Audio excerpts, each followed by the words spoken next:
પ્રભુભાઈ સવાભાઈ પુલવાદી અમરગઢ બાદી વસાવા સમાજનું આગેવાન માણો છું. અમારા માણસો સવારમાં જતા ગામમાં ભિક્ષા પરથી માગવા સમી બાજુ માગીને પાછા આવતા હતા અને હિંમતનગર આધરપુર બસની ટક્કર મારી અને શું લોકોનો મૃત્યુ પામ્યો છે. ત્યારે એ લોકો દવાખાના સરકારીમાં છે, અત્યારે પીએમ ચાલુ છે. એટલે સરકારશ્રીને કહેવાની વિનંતી કે જેટલું બને એટલું ગરીબ લોકોને સાથ દેવો છે વિનંતી. અમે બધા અમરગઢ રહીએ, અમરગઢ બાદી વસાવટમાં.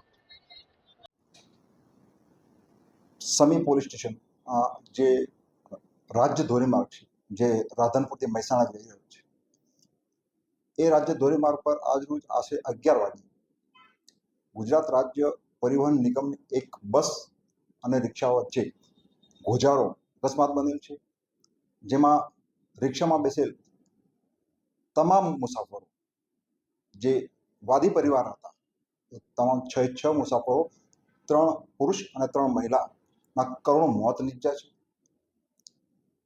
જે બાબતે સમી પોલીસ સ્ટેશને તપાસ કરવામાં અમલદારે એ તમામને એ જગ્યાએથી શવવાહિનીઓમાં રાધનપુર રેફરલ હોસ્પિટલ ખાતે રિફર કરેલ. તમામના ઇન્ક્વેસ્ટ થઈ ગયેલ છે. હાલમાં ફરિયાદ ચાલુ છે લેવાની, અને તપાસ એના આધારે પરિપૂર્ણ કરવામાં આવશે. મેં અગાઉ કહ્યું એમ કુલ 6 વ્યક્તિના મોત થયા છે, જેમાં 3 પુરુષ અને 3 મહિલા છે. એસટી ડ્રાઈવર એ હાલમાં પોલીસના અંડરમાં છે અને એના વિરુદ્ધ જે કે છે કાર્યવાહી કરવામાં આવશે. એ ફરિયાદ નોંધાયા બાદ પછી આપણે જણાવીશ. રાધનપુર ડેપોની બસ હતી અને રાધનપુરથી હિંમતનગર જઈ રહેલી હતી. ગોચનાથથી બાસ્પા વચ્ચે એક રિક્ષા જોડે અકસ્માત થયો એવો કંડક્ટરનો અમને ફોન આવેલો હતો. એ જે એરિયા છે જે હારીજ ડેપોના કાર્યક્ષેત્રમાં આવતો હોય, અમે અહીંથી હારીજ ડેપો મેનેજરને જાણ કરી અને અકસ્માત એટેન્ડ કરવા માટેની જાણ કરી લીધી. અત્યારે એ અકસ્માતની પ્રોસેસ જે છે એ કાર્યવાહી અત્યારે પ્રગતિમાં છે.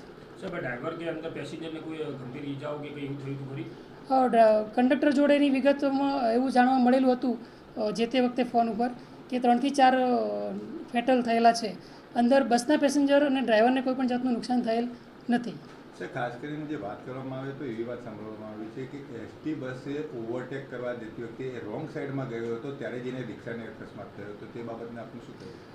એ તો સ્થળ પરના જે અધિકારી જે એટેન્ડ કરવા ગયા છે એ જ જાણી શકશે અને એ જ કહી શકશે. આ બાબતે અહીંયા હું બેઠા એ બાબતે આપને નહીં માહિતી આપીશ. જે 6 લોકોને અકસ્માતનો ભોગ લીધો છે, એમાં શું કાર્યવાહી થતી હોય છે? આમાં શું તપાસ થતી હોય? અત્યારે પોલીસ કાર્યવાહી પ્રગતિમાં છે.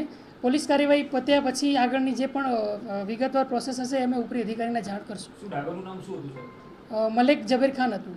સર, જો એમાં એસટી વિભાગનો કોઈ એસટી કર્મચારીનો ભૂલ જણાય તો શું કાર્યવાહી કરવામાં આવે? એસટી વિભાગના કર્મચારીની ભૂલ જણાય તો અમે વિભાગીય કચેરીએ એનો અહેવાલ મોકલવામાં આવે છે અને એમાં જે વિભાગીય કચેરી અમારા જે રૂલ્સ એન્ડ રેગ્યુલેશન છે એ પ્રમાણે ડ્રાઈવર સામે ખાતાકીય કાર્યવાહી થાય છે. કોણ હતો ડ્રાઈવર? મલેક જબરેજ ખાન.